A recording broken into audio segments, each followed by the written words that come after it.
നമ്മുടെ കട്ടിലെല്ലാം ഇളക്കി മാറ്റി വെച്ചിട്ടുണ്ട് കേട്ടോ. എടുത്തുകൊണ്ട് പോവാൻ എളുപ്പത്തിന് വേണ്ടിയിട്ട് ചേട്ടായി അങ്ങനെ ചെയ്തതാണ്. രണ്ട് കാലും ഇളക്കി മാറ്റി സെപ്പറേറ്റ് രണ്ടായിട്ട് വെച്ചിട്ടുണ്ട്. ബാക്കി പാക്കിംഗ് ഒക്കെ നടക്കുന്നു. അപ്പോൾ നമ്മുടെ കട്ടിലൊക്കെ ഇളക്കി മാറ്റിയിട്ട് അതിൻ്റെ ടൂൾസും കാര്യങ്ങളും ഒക്കെ പറക്കി വെക്കുകയാണ് കേട്ടോ, അച്ഛനും മോനും കൂടെ.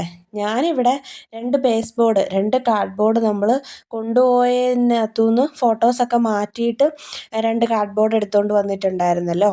അപ്പോൾ ആ രണ്ട് കാർഡ്ബോർഡിലൊക്കെ ആയിട്ട് നമ്മുടെ അലമാരിയിൽ ആ കുഞ്ഞു റൂമിലിരിക്കുന്ന അലമാരി ഉണ്ടില്ലേ, അതിനകത്തുനിന്ന് തുണികൾ കുറേശ്ശെ എടുത്ത് കാർഡ്ബോർഡിലാക്കി പാക്ക് ചെയ്ത് വെക്കാമെന്ന് വിചാരിച്ചിട്ടോ. അപ്പോൾ കുറച്ച് അധികം തുണികളൊന്നുമില്ല, എല്ലാവരെയും പോലെ ഒരുപാട് തുണികളൊന്നുമില്ല. ഞാനാണെങ്കിൽ ഇങ്ങനെ കീറിയതും ഒക്കെ എടുത്ത് വെച്ചിട്ടുണ്ടായിരുന്നു. പക്ഷേ ഇങ്ങനൊരു സാഹചര്യം വന്നപ്പോഴത്തേനും ഞാൻ അതെല്ലാം എടുത്ത് കത്തിച്ച് കളഞ്ഞു കേട്ടോ.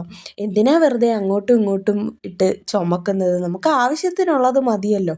വെറുതെ എടുത്ത് വെക്കുന്നത് വേറൊന്നും കൊണ്ടല്ല, ഈ കീറിയതൊക്കെ എടുത്ത് വെക്കുന്നത് വേറൊന്നും കൊണ്ടല്ല, നമുക്ക് കൈക്കല തുണിയായിട്ടോ അല്ലെങ്കിൽ നമുക്ക് അടുക്കളയിൽ ചവിട്ടി തൂക്കാനൊക്കെ ഇടാനായിട്ടോ ഒക്കെ എടുക്കാമെന്ന് വിചാരിച്ചിട്ടാണ് ഞാനിങ്ങനെ എടുത്ത് വെക്കുന്നത്. പക്ഷേ അത് അങ്ങനെ ചെയ്യേണ്ട ആവശ്യമില്ലെന്നുള്ള കാര്യം എനിക്ക് മനസ്സിലായി.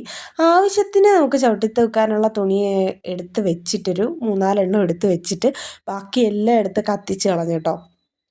പിന്നെ തുണികളെല്ലാം നീലൂട്ടൻ്റെ അംഗൻവാടിയിൽ ഇട്ടുകൊണ്ട് പോവാനായിട്ടുള്ള 2-3 ജോഡി തുണികൾ എടുത്ത് വെച്ച്, എനിക്ക് അത്യാവശ്യത്തിന് എവിടെയെങ്കിലും പോവാനായിട്ടുള്ള ഒരു ജോഡി 1-2 ജോഡി എടുത്ത് വെച്ചിട്ട് ബാക്കിയെല്ലാം ഞാൻ പാക്ക് ചെയ്യാം കേട്ടോ. നമ്മുടെ സാരികളും എല്ലാം, സാരികളൊക്കെ സെറ്റ് സാരികൾ, പട്ട് സാരികളും എല്ലാം ഞാൻ ഒരു ബാഗിൽ സെപ്പറേറ്റ് വെച്ചിരിക്കുമായിരുന്നു കേട്ടോ.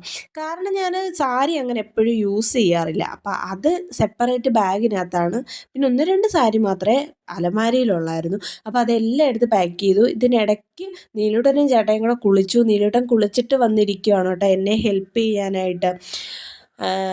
പൊതിയാനും ഒക്കെ അവൻ ഇതൊക്കെ ഭയങ്കര ഇഷ്ടപ്പെട്ട് ചെയ്യുന്ന കാര്യങ്ങളാണ് കേട്ടോ. ഞാനും അതിന് പ്രോത്സാഹിപ്പിക്കാറുണ്ട്. ഇങ്ങനെയൊക്കെയല്ലേ അവരും പഠിക്കുന്നത്. അവരും ഓരോ കാര്യങ്ങൾ പഠിച്ച് വരുന്നുണ്ട് കേട്ടോ. അപ്പോൾ ബാക്കി വിശേഷങ്ങളുമായിട്ട് അടുത്ത വീഡിയോയിൽ കാണാവേ.